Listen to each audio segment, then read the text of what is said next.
The American Academy of Pediatrics specifically recommends against the use of a particular substance in adolescents, but it is being sold to them perfectly legally by non-medically trained personnel. Are you outraged?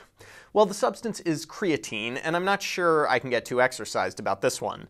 We're talking today about this article appearing in the journal Pediatrics. The question at hand: would retailers in vitamin and supplement shops recommend creatine or testosterone-boosting agents to a purported 15-year-old boy on the phone asking about ways to bulk up for football sophomore year?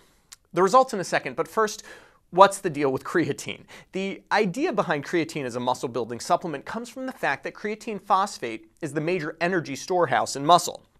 That phosphate on the end regenerates ATP from ADP, allowing your muscles to continually exert themselves. Without creatine phosphate, your muscles would fail after around 5 to 10 seconds of isometric tension. And that's why creatine supplements are big players in the $30 billion nutritional supplement market. But what does the data show?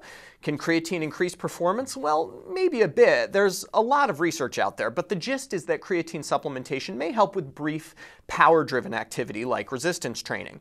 There seems to be no real effect on cardio or endurance training. Here are results from a nice meta-analysis examining creatine versus placebo in older adults and basically showing a modest benefit in terms of body composition. Unfortunately, we don't have much research in adolescents, and creatine supplementation is not without risks, primarily GI distress, but some have noted the potential for both liver and kidney toxicity. It's likely the risk profile in adolescents is unique as well. Existing research suggests that 30% of high school boys use creatine. This seems high to me, but then again, I was a math and debate team member in high school and may not have had quite the same peer pressure to bulk up. Okay, back to the study. The researchers called 244 supplement shops around the country and asked what they would recommend for this 15-year-old male. As you can see, about 40% of the time he was told to take creatine without any prompting. Another 30% of the time, when he asked about creatine, the individual on the phone would agree it was a good idea.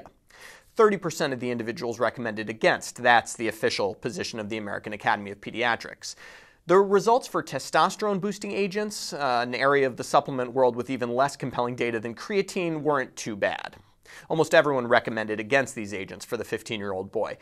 Some states have attempted to pass laws prohibiting the sale of muscle-building supplements to minors. To date, no such laws are on the books. That's probably okay. I actually wonder if diverting some kids' tendency to look for a quick fix to muscle building into the relatively safe area of creatine use is better than putting all muscle builders from creatine to anabolic steroids into the do not touch category.